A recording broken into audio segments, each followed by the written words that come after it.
Bonjour, aujourd'hui nous allons réaliser le reflet dans l'eau d'une image en inversant l'image pour réaliser une réflexion et nous allons regarder un petit peu comment on peut améliorer la réflexion de manière à ce qu'elle soit logique et réaliste. Voilà. Alors je vais ouvrir une photo de crête. Voilà, il s'agit d'un arbre. Et donc, je vais dupliquer deux fois l'arrière-plan. Je vais CTRL-J une fois, CTRL-J deux fois. Je vais me positionner sur le calque inférieur. Je vais faire image, édition, transformation et symétrie axe vertical. Je vais donc inverser la photo du dessous. Je me repositionne sur la photo du haut. Alors, cette photo du haut, on va l'appeler image partie haute. Voilà. Et en dessous, je vais renommer l'image. Je vais renommer l'image en l'appelant haut, puisque ça va être la partie haut de la photo. Voilà. Donc je me positionne sur l'image partie haute. Je sélectionne le mode de déplacement. Une fois que vous sélectionnez un calque, eh bien, l'image réagit. Voilà. Donc, je vais maintenant régler le calque bas. Donc, je me mets sur le calque haut. Et puis, donc, je vais aller régler l'image du bas. Alors, vous voyez qu'ici, je ne peux pas avoir un reflet qui soit identique comme ceci. Parce que, en fait, je vais créer un calque pour qu'on voit bien. Je vais prendre le pinceau. Voilà. En fait, l'espace qu'il y a entre l'arbre, ici, et le bord de la photo, cet espace doit être une soustraction sur l'image réfléchie dans l'eau, en dessous. Donc ici, il faut que j'ai une distance qui soit plus petite, que la partie haute. Donc là, en l'occurrence, moi je vais réduire. Alors, je vais effacer les deux calques là, qui m'ont servi à montrer avec un trait rouge. Je vais me mettre sur l'image haute. Je vais prendre l'outil de sélection rectangle et je vais aller supprimer un bout de l'image. Je vais faire CTRL-D, j'en ai pris trop. Voilà, je vais supprimer un bout de l'image du haut. Donc j'ai sélectionné avec le rectangle et maintenant je fais suppression. Voilà. Je fais CTRL-D. Maintenant je me remets sur l'outil déplacement, je me mets sur l'image du dessous et je vais aller caler mon image de manière à ce que je respecte la distance qu'il y a entre l'arbre du dessus et le bord et que en fait je réduis d'autant la distance ici entre le bord et l'arbre. Hein, donc logiquement je devrais être à peu près comme ça. Voilà. Donc ça m'a permis de régler déjà les deux images. Alors on va aller juste effectivement revoir les principes ici de la réflexion. Hein, donc il y a plusieurs lois. Hein. La règle numéro 1, c'est la règle d'angle d'incidence et d'angle de réflexion. Hein, effectivement, en fait, on voit aussi l'image inversée, mais inversée dans un certain sens, quand on est dans un mode miroir. La règle numéro 2, bon, on l'a évoqué ici, on voit sur le piquet numéro 2 que la partie réfléchie dans l'eau est beaucoup plus petite que la partie immergée. Voilà. Et puis, autre principe, c'est que la réflexion dans l'eau ne peut pas être plus grande que le sujet. Elle peut être de temps en temps plus petite, mais en général, elle est similaire. Voilà. Et de même, il y a des déformations qui peuvent exister avec les vagues. auquel cas, effectivement, la surface peut être un petit peu plus importante dans le cadre de la réflexion de l'eau. On revient sur notre image. Alors, il y a plusieurs choses à faire. En général, le bord ici, le bord, il faut qu'il soit matérialisé par une zone plus sombre. Mais avant ça, ce qu'on va faire, on va se mettre sur l'image du dessus. On va prendre l'outil correcteur, ici. Et puis, pour enlever un peu ce trait rectiligne là, je vais copier un petit bout de l'image pour le reporter juste en dessous. Donc j'appuie, alors je regarde bien mon outil en haut, ici je suis bien réglé en épaisseur, en dureté, etc. Le mode, je me mets en mode normal. La source, c'est l'échantillonnage, évidemment. Voilà. Utiliser les fichiers hérités, c'est pas nécessaire. Voilà. Tous les calques. Et je suis en diffusion 2.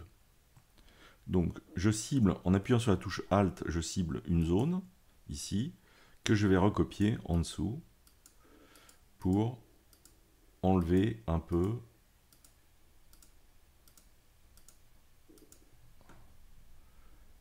le côté rectiligne du bord de l'eau. Voilà, comme ceci. Voilà. Maintenant, c'est pas tout à fait réaliste. Je vais ajouter un niveau. Je vais faire un niveau. Donc, qui va s'appliquer à l'image du dessous. Donc, je me mets juste au-dessus, là. Du calque haut. Et donc là, je crée un niveau. Alors, ce niveau, je n'ai pas besoin de l'écréter par rapport à l'image du dessous, pardon, parce qu'il n'y a qu'elle qui est en dessous. Hein. Sinon, si je devais écréter, j'appuierais sur Alt et je cliquerais sur le niveau. Ça peut être écrété ou pas, puisque ça n'affecte pas la partie haute de l'image. Donc là, je vais diminuer la luminosité de l'image. Vous voyez, quand on utilise un niveau et qu'on diminue la luminosité, ça a tendance à saturer les couleurs. Alors pour ce faire, il suffit de passer le niveau en mode luminosité pour n'avoir que l'effet de la luminosité et pas de saturation de l'image. Mais en fait, moi, je veux pas que ça s'applique totalement à l'image, je veux juste que ça s'applique au bord supérieur ici, enfin au bord de l'eau. Donc pour ça, je vais utiliser un dégradé, donc un dégradé qui va du noir vers le blanc. Voilà. Et je vais aller positionner mon dégradé. Alors, je ne l'ai peut-être pas positionné dans le bon sens, donc il faut que je parte du bord et j'aille vers l'extérieur. Voilà. Donc là, j'ai appliqué un niveau qui assombrit. Alors, je peux le faire plus court, plus long. Hein. Voilà, je peux le faire comme ceci. Et donc, on a bien une bonne délimitation de l'eau par rapport à la partie supérieure de l'image. Mais pour être plus réaliste, il faut avoir une ondulation dans l'eau. Il est assez rare que l'eau soit aussi plate que ça. Et pour faire l'ondulation, il y a deux techniques. Alors on va en voir une première. Donc je me positionne sur l'image du dessous, celle qui s'appelle le calque haut. Et donc je vais faire CTRL-J pour le dupliquer. Maintenant, je vais dans Filtre, convertir pour les filtres dynamiques. Je convertis donc le calque en objet dynamique. Et donc, je vais chercher un filtre de déformation qui s'appelle onde. Voilà, alors le filtre onde ici présente un premier curseur qui s'appelle générateur, que j'ai réglé sur 5. La longueur d'onde, j'ai mis 10 et maxi 120. L'amplitude, j'ai mis 5 et 35. Et l'échelle, j'ai mis horizontale 100 et verticale 17. En fait, je veux que ça se déforme plus fortement d'une manière horizontale que verticale. La forme, il faut choisir sinusoïdale. Voilà, c'est dur à dire, sinusoïdale. Voilà, et en bas ici, mettre pixel du contour. Je valide. Et vous voyez, il m'a déformé. Alors je vais m'approcher un peu, hein, qu'on voit. Il m'a déformé l'image. Donc je peux faire avant et après. Hein. Avant, après. Voilà. Ce qui rend les choses plus réalistes. Alors on peut éventuellement créer un dégradé hein, pour que ça ne s'applique qu'à une partie du filtre dynamique. Voilà, comme ceci. Ça pourrait être éventuellement un choix. Je vais l'enlever. Ça, c'est donc une des méthodes pour créer cette ondulation. Il y a une deuxième méthode. Alors, je vais supprimer, qui pourrait d'ailleurs être combinée avec celle-ci. Hein. Mais je vais supprimer donc le filtre dynamique que j'ai créé là. Voilà. Je vais de nouveau redupliquer l'image haut. Voilà. Et puis, je vais créer un nouveau document. Donc, je vais faire Fichier, Nouveau. Je vais créer un document personnalisé qui va faire 15 cm de large, 10 cm de hauteur, 300 pixels, en RVB bien sûr, en 8 bits de couleur blanc. Voilà, et je crée donc un nouveau document que voici. Et sur ce nouveau document, je vais dupliquer l'arrière-plan. Je vais convertir en objet dynamique l'arrière-plan. Je vais demander donc d'ajouter avec filtre, d'ajouter du bruit, ajout de bruit. Voilà, donc je suis dans l'ajout de bruit. Quantité, je me suis mis au maximum, 400%. Répartition, donc gaussienne et monochromatique. Voilà, je valide, ok. Maintenant, je vais repixeliser l'image. Donc je fais un clic droit hein, sur la souris. Et donc je vais chercher pixeliser le calque. Voilà. Maintenant, je vais dézoomer sur mon objet. Et puis, je vais aller chercher édition, transformation, perspective, comme ceci. Et je vais aller étirer mon image. Mais alors, vous voyez, j'ai mis l'image très petite de manière à pouvoir tirer énormément le document. Je valide. Maintenant, je fais CTRL plus pour zoomer un peu sur mon document. Vous voyez, ça me crée une figure comme ceci. Je vais donc maintenant enlever l'arrière-plan. Je vais faire CTRL T pour abaisser et puis retrouver une perspective plus plate, comme ceci. Je valide. Il ne me reste plus qu'à sauvegarder ce document. Donc je fais donc Fichier, Enregistrer sous. Voilà, je vais l'appeler ondulation JMR. Et donc j'enregistre le document. Alors comme je l'avais déjà créé, il me demande si je veux le remplacer. Alors, je vais dire oui, ok, je le remplace. Voilà. Maintenant, je vais retourner sur mon image principale, que voici. Et là, je vais convertir en objet dynamique l'eau copie, là. Donc je vais filtre, convertir pour les objets dynamiques. Et maintenant, je vais faire filtre, déformation. Et je vais choisir dispersion. Vous voyez, il y a onde qui est juste en dessous, là. Et je vais prendre dispersion. Et là, il faut régler l'échelle horizontale et l'échelle verticale. Hein, toujours la même chose. On veut plus de déformation horizontale que verticale. Donc moi, j'ai choisi 25 en horizontal, 5 en verticale. L'image de référence, j'ai choisi l'option adapter. Il faut choisir pixel du contour et incorporer les données du fichier dans un objet dynamique. Voilà qui est fait. Et là, quand j'ai validé, il me demande d'aller chercher le fameux fichier ondulation JMR. Voilà, que je valide. Et là, il vient de l'appliquer au bas de l'image. Alors, je vais m'approcher un peu. Voilà, il a créé une ondulation.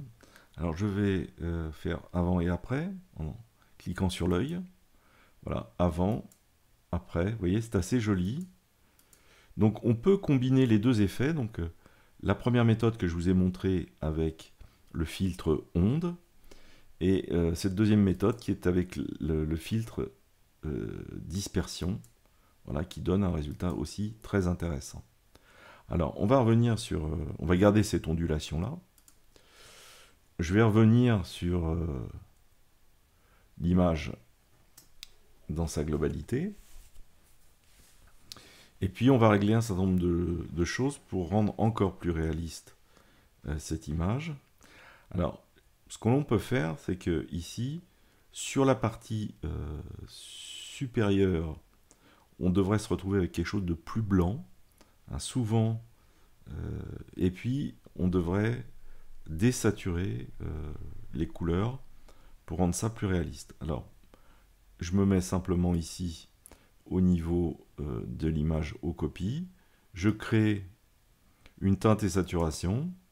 Je vais désaturer la partie basse.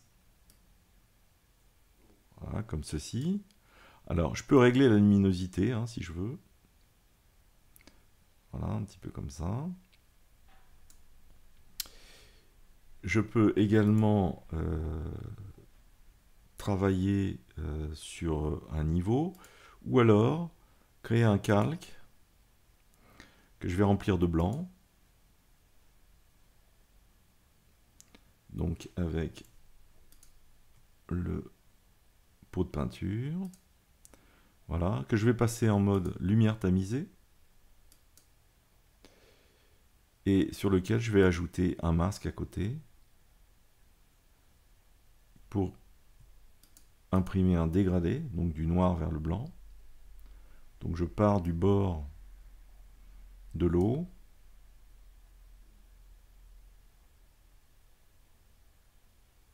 Alors non, je vais le faire dans le sens inverse. Voilà, il faut le faire dans le sens inverse. Donc je vais, vous voyez, sur le calque, je vais du blanc vers le noir vers le haut. Hein. Voilà, j'applique. Donc j'ai un reflet avec une luminosité très forte en premier plan et une progressivité jusqu'au bord de l'eau. Voilà. Voilà ce qu'on peut faire. Là, on peut aller beaucoup plus loin encore. Hein. Et après, on peut faire CTRL plutôt majuscule Alt CTRL E au-dessus, hein, ce qui recrée un document, et faire sur cette image globale une harmonisation en faisant soit un niveau, soit une courbe. Bon, là, en l'occurrence, je vais faire un niveau. Hein. Donc, je vais aller harmoniser une dernière fois mon image. Voilà. Ça peut être le choix sur cette image. Et donc, on a créé le reflet de cet arbre dans l'eau. Voilà. Alors, avec des points de vue différents, vous pouvez jouer plus sur les ondulations, un peu moins, enfin, comme vous le souhaitez. Combiner les deux méthodes. Hein, mais retenez toujours qu'ici, hein, si je recrée de nouveau un calque, faut bien respecter la perspective. Hein. C'est qu'ici, l'espace qu'il y a entre l'arbre et le bord de l'eau, eh bien, il doit être repris en diminution du reflet dans l'eau. Voilà, pour être totalement réaliste. Voilà, j'en ai terminé pour ce qui est de la réflexion. Bon courage, à bientôt, au revoir.